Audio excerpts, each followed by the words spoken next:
Olá, meus queridos, graça e paz a todos. Eu sou Jailson Gomes e esse é o canal Graça em Espírito. Passando aqui hoje para mais uma mensagem aqui no canal, quero agradecer a todos vocês inscritos aqui no canal, muito obrigado, sejam todos bem-vindos, né, os inscritos e as inscritas, um abraço a todos. Passando hoje para mais uma mensagem, peço vocês para assistir os vídeos do início ao final para você entender a mensagem. Acompanhe na sua Bíblia que com certeza Deus vai mudar a vida de muitos através dessa mensagem. Hoje eu quero falar do pecado, do Cordeiro de Deus que veio para tirar o pecado do mundo. Isso foi profetizado em Israel, né? Deus usa os profetas ali da nação descendente de Abraão, porque não existe profeta de outros países, de outras nações. E Deus usa os profetas para essas profecias. Chegou um período de tempo que aquele povo transgredia as leis, e ali era o pecado. A religião ensina que para você ser salvo, você precisa ir para a igreja, o pastor fazer um apelo, né? Você levantar a mão, depois você ir para uma piscina, tomar um banho gelado, ou num rio, para você estar salvo. E ali ele fala que ganhou mais uma alma para Jesus. Agora, um pastor sendo pecador, né? Porque ele diz que aquilo que não tiver pecado, que se torna mentiroso. Ganha outro pecador para Jesus, isso não faz sentido. A Bíblia diz que você é salvo, você é eleito de Deus. A Bíblia diz que o pecado que o Cordeiro de Deus veio tirar do mundo, ele tirou. A religião diz que não, que o pecado continua aí. E agora você é um pecador. Então, você precisa conhecer a Bíblia. Eu convido você nesse estudo a estudar, conhecer, ter mais conhecimento para que você se liberte dessas religiões que às vezes confunde mais a mente das pessoas que ensina. Porque o interesse deles ali, na verdade, é dinheiro. Nada mais é de que é dinheiro. João Batista, conhecendo as profecias, e João Batista era um cumpridor também da profecia, porque era profetizado sobre ele. Quando ele viu Jesus, ele disse essas palavras. João, capítulo de número 1, versículo 29.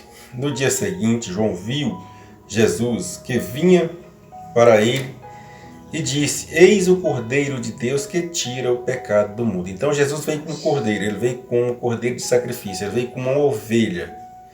Porque o sangue do primeiro pacto foi sangue de animal. O sangue do segundo pacto, da nova aliança, tinha que ser sangue humano. E Deus mandou o seu filho se tornar carne para morrer, para colocar fim nesses pecados. Mas o que era o pecado? O que era pecado? E por que Deus resolve mandar o seu filho vir e colocar fim nesse pecado? Esse pecado foi tirado ou não foi? O que a Bíblia diz sobre isso? Seguindo aqui em Mateus capítulo 7, do versículo 22 e 23. Jesus diz: Muitos me dirão naquele dia: Senhor, Senhor, não profetizamos nós em teu nome? E em teu nome não expulsamos demônios? E em teu nome não fizemos muitos milagres? Aqui Jesus estava falando do dia do juízo. Versículo 23. Então lhes direi claramente: nunca vos conheci. Então naquele dia Jesus ia dizer para eles: olha, nunca vos conheci. Apartai-vos de mim, vós que praticais a iniquidade. Só que a iniquidade foi escrito, essa palavra iniquidade, por João Ferreira de Almeida, um padre. Ele colocou iniquidade porque logo quando você pensa em iniquidade, você vai saber que iniquidade é pecado. E você vai saber que iniquidade é pecado. E logo você vai pensar: olha, eu sou um pecador. Eu sou um pecador, entende? Aí ele traz essa palavra iniquidade para o mundo inteiro, né? Porque quem é esse que não comete alguma coisa errada? Mas na Bíblia de Jerusalém, a Bíblia revisada, atualizada de Jerusalém, diz que esse pecado é viver sem a lei. viver sem a Torá.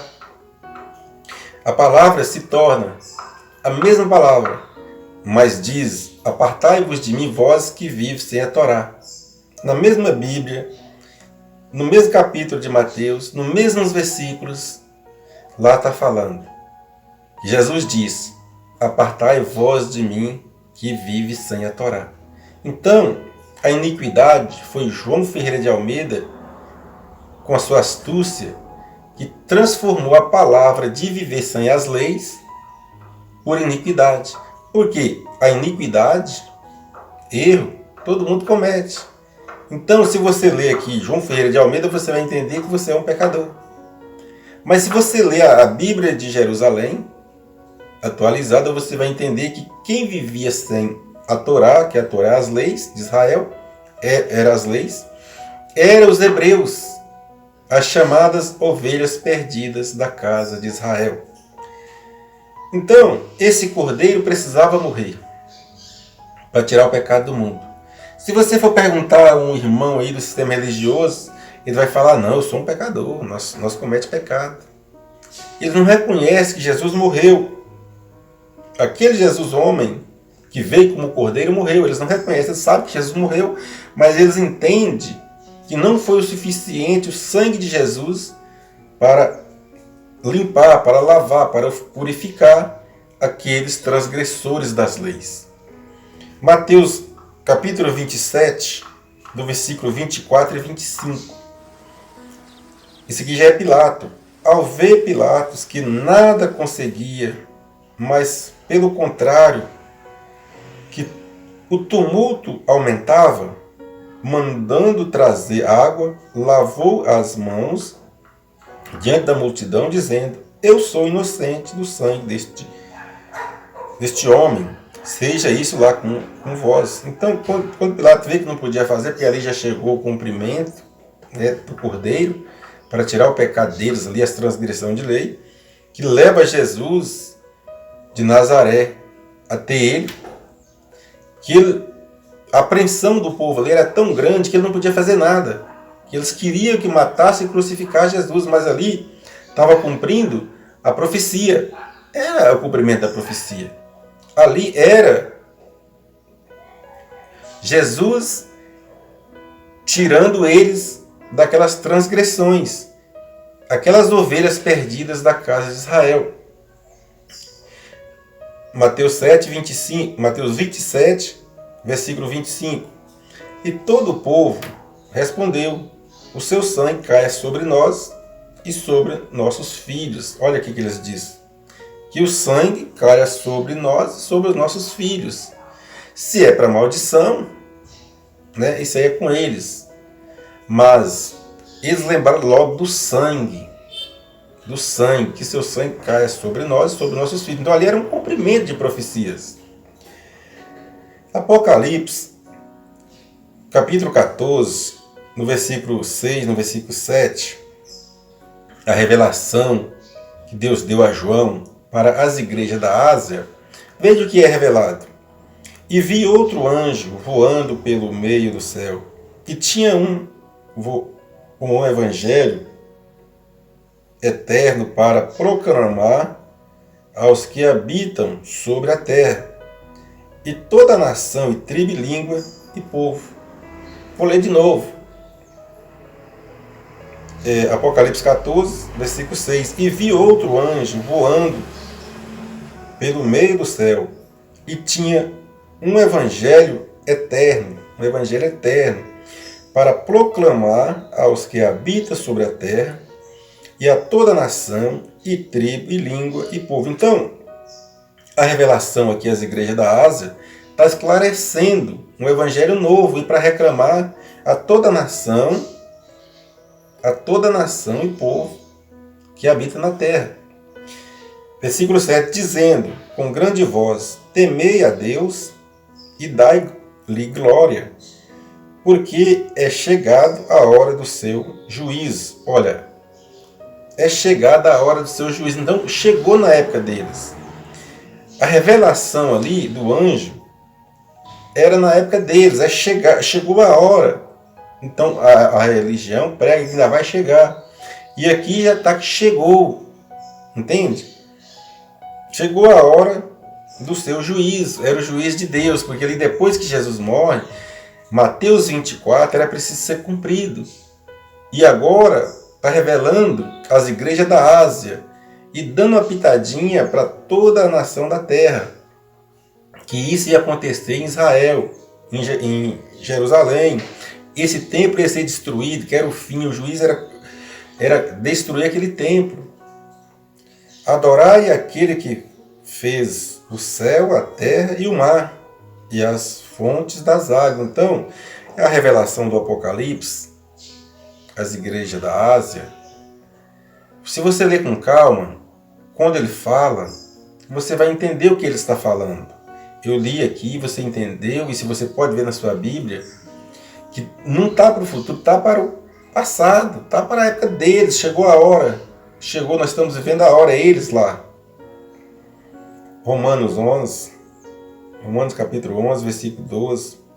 Ora, se o tropeço deles, aqui já é o apóstolo Paulo falando, se o tropeço deles é a riqueza do mundo e a sua diminuição, a riqueza dos gentios, quando mais a sua plenitude. Então, se os judeus tropeçaram e diminuíram, a riqueza dos gentios chegou. Entende? Por que o apóstolo Paulo pregou isso assim, ensinou eles assim? Porque o apóstolo Paulo conhecia, ele tinha um conhecimento de profecias, de escritura, do que estava escrito. Ele estudava, ele conhecia.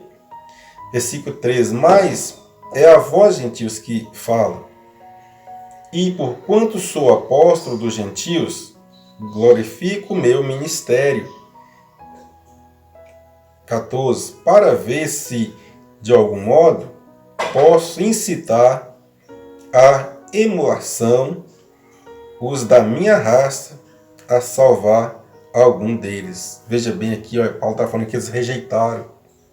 Outra palavra, também colocada por João Ferreira de Almeida, uma palavra que ele usa várias palavras durante a Bíblia para confundir a mente das pessoas. Esta palavra, emulação, essa palavra significa inveja. Para criar inveja neles. Entende? Para criar inveja. Essa palavra, o significado dela é isso. Aí fala emulação, e a gente lê emulação, você vai passar por cima dela. Mas eu quero para incitar inveja neles, para ver se conseguia salvar algum deles. Porque o apóstolo Paulo está antes do juízo, está pregando aqui antes do cumprimento do juízo de Israel. Quando ele pregou aqui, o templo ainda estava de pé. O templo de Israel estava de pé ainda. Aí Paulo fala, olha, eu quero ver, né? Em outras palavras, se eu consigo incitar eles. Incitar a emulação, você tem que incitar a inveja neles. Porque eles vão ver que outras nações estão sendo salvas e eles estão ficando. Então, João Ferreira de Almeida colocou a palavra emulação. A gente lê, passa despercebido, mas o sentido dessa palavra é isso, incitar inveja neles. Porque ele está vendo que as outras pessoas estão aceitando os gentios, que nem era considerado um povo que, pelos hebreus, um povo que ia ser salvo pelos planos de Deus, né? Está recebendo, está aceitando, e agora eles estão ficando. Esta palavra é nesse sentido.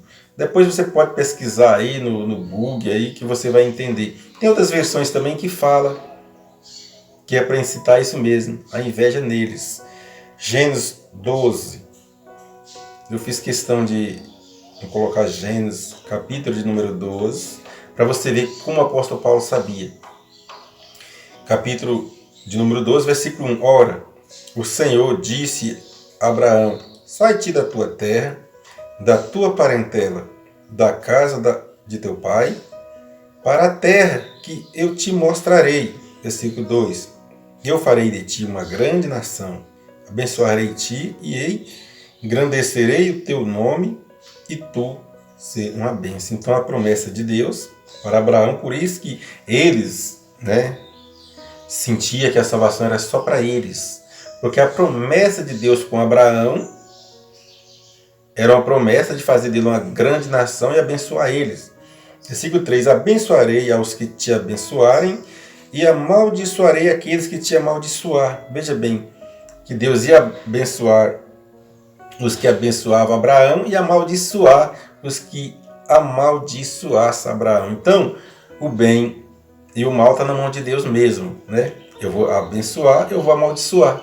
Então, eles falam que Deus não amaldiçoa, mas está tudo na mão de Deus.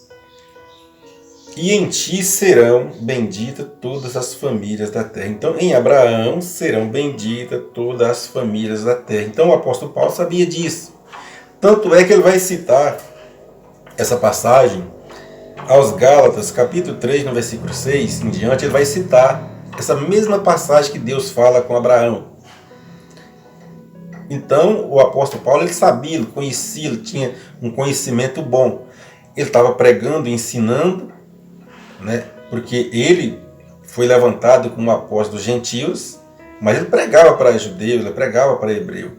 E ali, muitas vezes, ele jogava na cara deles. Versículo 6. E assim como Abraão creu a Deus, e isso lhe foi imputado com justiça.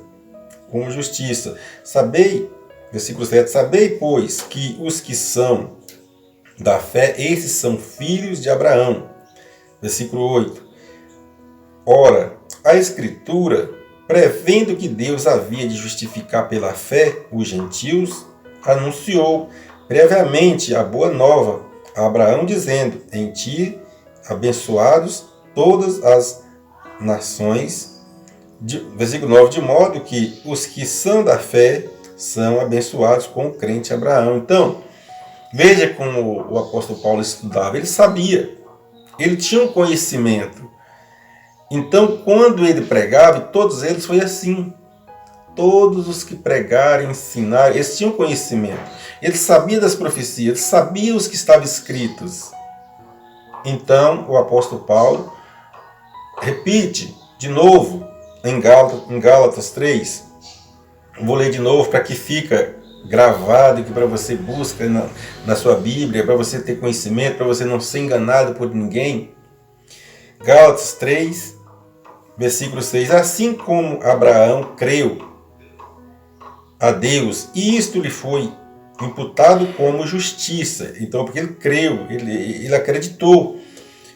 Versículo 7. Sabei, pois, que os que são da fé, esses são filhos de Abraão. Então, ele está falando, olha, vocês são da fé, vocês são filhos de Abraão.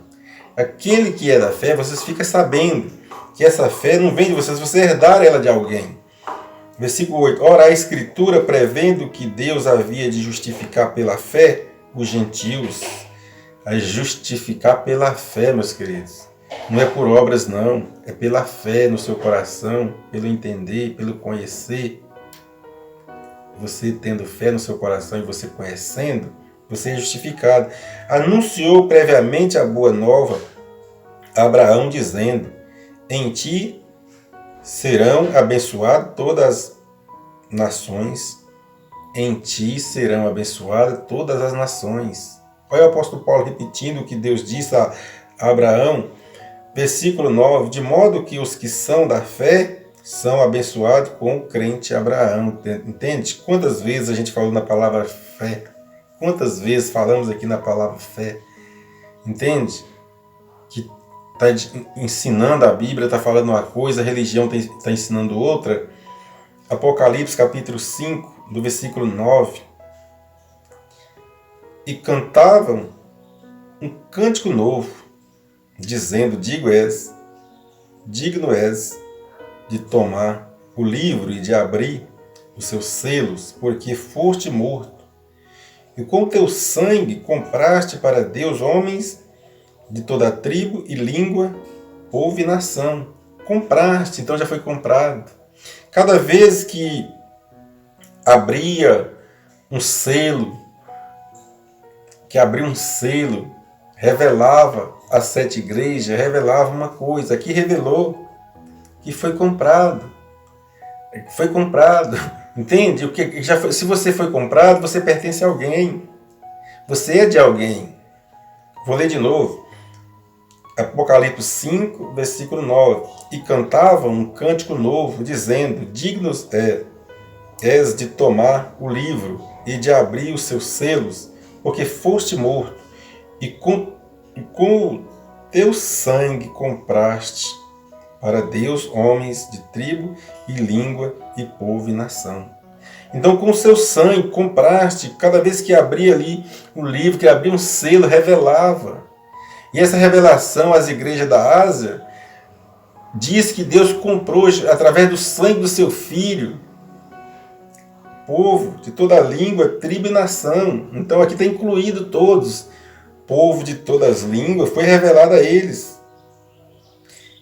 De toda tribo, língua e nação. Então, foi revelado que você é salvo. Aquele povo naquela época tinha sido revelado. Apocalipse capítulo de número 1, versículo 5, da parte de Jesus Cristo, que é a fiel testemunha, o primogênito dos mortos e o príncipe dos reis da terra, aquele que nos ama pelo seu sangue, nos libertou dos nossos pecados. Olha, pelo seu sangue nos libertou dos nossos pecados. As igrejas ensinam, os pastores ensinam, a religião ensina que você é um pecador. Mas se a palavra de Deus está mostrando que foi comprado, está mostrando que você está liberto, libertou, está no passado. Agora, eles querem que você fique pagando preço. Eles querem que você obedece ali uma doutrina, uma ramificação ali ensinada por homens, doutrina de homens, para te prender, para colocar você para trabalhar, para sustentar eles. Segundo aos Coríntios, capítulo 5, do versículo 14 em diante, pois o amor de Cristo nos constrange, porque julgamos assim: se um morreu por todos, logo todos morreram. Se um morreu por todos, logo todos morreram. Eu gosto disso aqui. Quer dizer que quando o apóstolo Paulo estava pregando aqui, estava ensinando, o apóstolo Paulo estava morto? Todos estavam mortos ali? Não, não estava. No sentido espiritual que ele estava falando. Versículo 15. E ele morreu por todos, para que os que vivem não vivem mais para si, mas para aquele que por eles morreu e ressuscitou. Então, se ele morreu por todos, aqueles que vivem não vivem mais para si, porque você foi comprado através de sangue, da morte de sangue. Entende? Você agora pertence a alguém, e se ele morreu por todos e agora ele viveu, então os que vivem não vivem mais para si, não vivem mais com a mente focada nessas coisas da terra. Você tem que viver com a mente focada em Deus, uma mente focada na eternidade, uma mente focada em que Jesus fez, que Jesus te libertou dos seus pecados, que Ele morreu, Ele ressuscitou. Agora, você tem que viver uma vida com a mente focada no céu, com a mente focada em Deus, porque as coisas já foram feitas. Versículo 16. Por isso, daqui por diante, a ninguém conhecemos segundo a carne, e ainda que tenhamos conhecido Cristo segundo a carne, contudo, agora já não o conhecemos desse modo. Então, por que Paulo disse aqui no versículo 16? Por isso, daqui por diante, porque Paulo e aquelas pessoas que estavam ali sendo ensinadas por Paulo, conheceu Jesus segundo a carne. Eles teve um convívio com Jesus. Eles conheceram Jesus. E Paulo disse, mesmo que conhecemos segundo a carne, Jesus segundo a carne, da agora em diante já não conhecemos mais deste modo. Por quê? Porque é no sentido espiritual. Porque você tem que viver aqui na terra, mas como se você fosse um cidadão do céu, como você é um cidadão do céu. Você não tem que dar tanto valor às coisas carnais, às coisas materiais, e sim às coisas espirituais. E Paulo disse a eles, mesmo que nós conhecemos Cristo segundo a carne, agora já não conhecemos mais desse modo. Entende? E aqui em Éfesos 2, do versículo 4 em diante, Paulo diz, mas Deus, sendo rico em misericórdia, pelo seu muito amor que com que nos amou. Versículo 5. Estando nós ainda mortos em nossos delitos, nos vivificou juntamente com Cristo, pela graça sois salvos. Então, Paulo diz que estava morto. Por que morto? Porque estava no pecado. Quando Cristo morre, todos morreram. Cristo ressuscitou, todos ressuscitaram no sentido espiritual. Então, ele disse, estando nós ainda mortos em nossos delitos, nos vivificou, ou seja, nos transformou, entende? Juntamente com Cristo, pela graça sois salvos. Então, na morte de Jesus Cristo, houve uma transformação. Ali, na morte, naquele sangue ali, houve uma transformação. E ali foi vivificados todos aqueles que têm a fé, que herdou de Abraão. Versículo 6. E nos ressuscitou juntamente com ele nos fez sentar nas regiões celestes em Cristo Jesus. Então, se você tem que viver na terra pensando nas coisas de cima, é porque você ressuscitou. Você não tinha morrido, você não tinha nascido, mas no sentido espiritual você foi transformado. Quando Jesus ressuscita, você ressuscitou com ele no sentido espiritual. Agora Deus não vê mais esse corpo. As coisas desse corpo carnal seu, Deus não imputa mais como pecado. Porque você foi transformado. Entende? Quando você vive aqui, que você trabalha, você tem que viver a sua vida normal. O que você fazer na carne, você vai receber na carne. Entende? Se o cara mata, ele vai preso. Se o cara rouba, ele vai preso. Se o cara trabalha demais, ele vai pegar uma ansiedade, vai pegar uma depressão, vai pegar uma... Então, tudo que você fazer na carne, vai ficar na carne. Porque a palavra de Deus diz que vivificou juntamente com Cristo. Esse Deus vivificou juntamente com Cristo. E ainda pela graça, diz pela graça sois salvos. Então, você seja salvo. Agora a religião fala que vocês não são salvos. Nós não somos salvos. Que depende de levantar a mão e aceitar o que o pastor diz. Entende? No versículo 6, de novo, e nos ressuscitou juntamente com ele, e com ele nos fez sentar nas regiões celestes em Cristo Jesus. Então você está aqui na terra, mas o seu lugar está garantido no céu. O seu lugar está sentado ali, nas regiões celestes, ao lado de Deus. Entende? Ao lado de Deus, porque Cristo te fez sentar lá. Versículo 7. Para nos mostrar nos séculos vindouros a suprema riqueza da sua graça, pela sua bondade para conosco, com Cristo Jesus, para mostrar o que eu estou fazendo aqui. Eu estou usando o que a Bíblia diz e mostrando a vocês o que está escrito na Bíblia, para mostrar nos séculos vindouros. É o século que eu estou vivendo, eu estou mostrando. E você vai na sua Bíblia que você vê. Para mostrar nos séculos vindouros a suprema riqueza da sua graça, pela sua bondade para conosco, em Cristo Jesus. Sua bondade de Deus, meus queridos, não é a bondade de homens aqui da terra, não. Isso é a vontade de Deus, Ele fez do jeito dele. Está feito, você está salvo, você está ele diz a Bíblia, versículo 8, porque pela graça sois salvos, por meio do que? Da fé. E isto não vem de vós, é dom de Deus. Isso não vem do homem, é dom de Deus. Não vem de ninguém, é dom de Deus. Deus conhece os deles, Deus sabe quem é os dele. Versículo 9, não vem das obras para que ninguém se glorie. Então, se a palavra de Deus diz que não vem das obras para que ninguém se glorie, ficou escrito para mostrar nos séculos vindouros, mostrar, está sendo mostrado por mim, o que está na Bíblia, está sendo mostrado por vários irmãos da graça, que você já é salvo, que você já é eleito, mostra os caminhos por onde chegou esse conhecimento que ficou escrito. Ainda diz que não vem das obras para que ninguém se glorie. Já pensou se o pastor consegue pegar alguém aqui e levar ante Deus? A glória que não é dele?